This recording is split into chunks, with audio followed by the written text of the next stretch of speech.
Hello soulmates, welcome to class. In this class we are going to learn how to draft a corset. And corset, as it's being called, have different techniques on how to achieve it.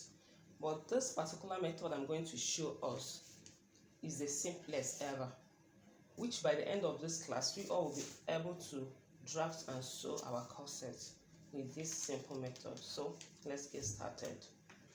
Here I've already drafted my bustier, normal way of achieving a bustier. And you know, drafting an off-shoulder bustier, you have a particular number. It's not really a particular one. We have different numbers you can off to achieve a bustier. So just watch and know what we are doing. This particular one now, I off 6 to get my nipple line, my underbust and my waistline. As you can see, I indicated it. So I've already drafted it. Because of our memory and data, I will make it so short for us to understand. I've already drafted it. I've already taken my 1 each out for the tightening. I believe we all knows how to draft an off-shoulder bustier. I've already drafted it, but I have not added my sewing allowance, which I will add soon. And to add my sewing allowance, I will take 2 inches for my sewing allowance. I'll take 2 inches. 2 inches for my sewing allowance. And I will draw a line for it. So this is my sewing allowance.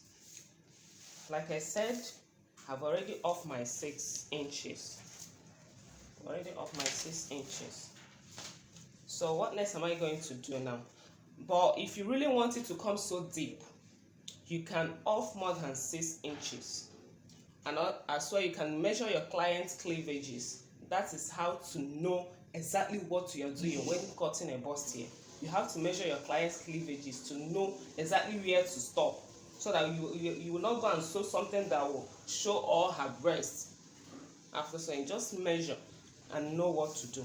So here I'm going to cut this, my bustier now, because I've already drafted it. I'm going to cut it for us to now draw our corset.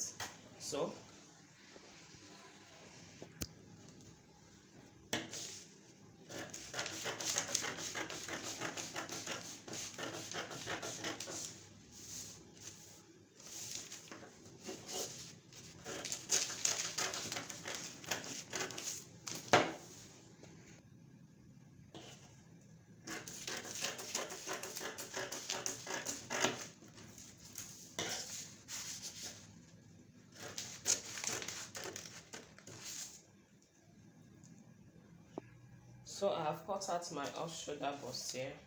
Look at the way it is. So right now, if you want it to have a sweetheart neck, if you want your corset to have a sweetheart neck, this is the right time for you to draft your sweetheart neck. I would also like it to have a sweetheart neck, but if you don't want it to have a sweetheart neck, you can leave it like this, because there are some corsets that doesn't have a sweetheart neck.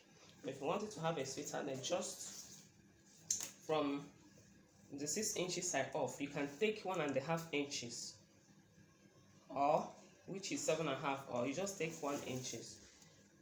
Here I'm going to take 1 inches because my clients doesn't want her breast to show much.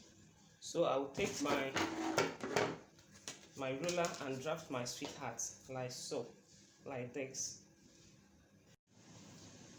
So after taking my sweetheart neck, I will take 1/2 inch from here and mark down 1/2 inch. 1/2 inch. We're going to mark it down. And I'll draw a straight line with the 1/2 inch, like so. If you are observant, you will see that corsets always have either 1 inch, 1.5 inch, 2 inches at the middle, depending on what you want. So about this one, I'm taking 1/2 inch. That means after sewing, it will come to 1 inch. Remember, my fabric is on fold, so I'm taking 1/2 inch. So after taking the 1/2 inch from here, from my shoulder line here,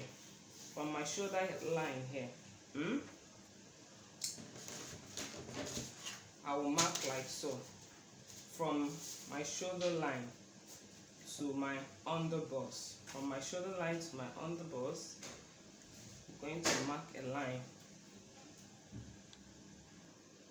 So I'm going to use my French ruler to get a curve. Remember, from my shoulder line to my underbust. So I'm going to draw like this.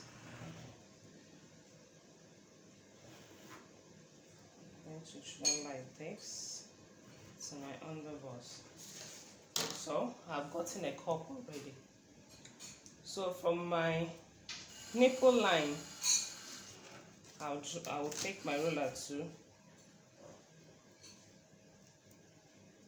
From my nipple line, I'll take my ruler and curve like so, like this.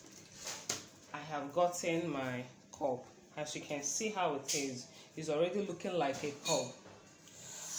It's already looking like a curve. So I'm going to cut it out for us to see how the magic will look like. So I'm going to cut it now.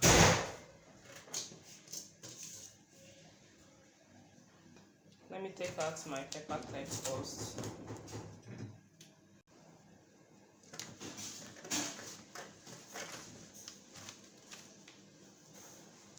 I'm done cutting it right now. You can indicate it so that you won't make a mistake when you want to cut it with your fabric. You can indicate the upper part like this. You can use alphabet or numbers. Here you can write it up.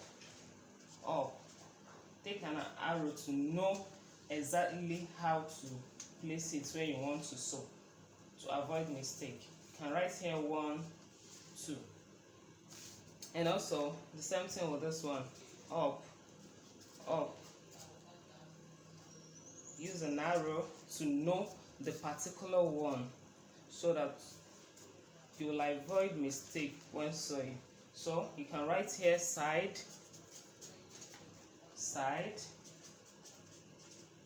middle.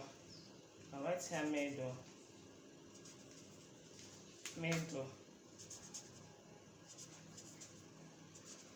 to avoid mistake. So this is how it will look like after labeling it, so that you won't be confused when you're in your sewing table. So I want you all to practice it, and also snap and post to the group so that I will be motivated to post this sewing video. So if you're finding any part of this tutorial difficult, kindly let me know. I will know how to handle it and I'll answer your questions. So soulmates, I wish you all good luck. Take care of yourselves. Bye for now.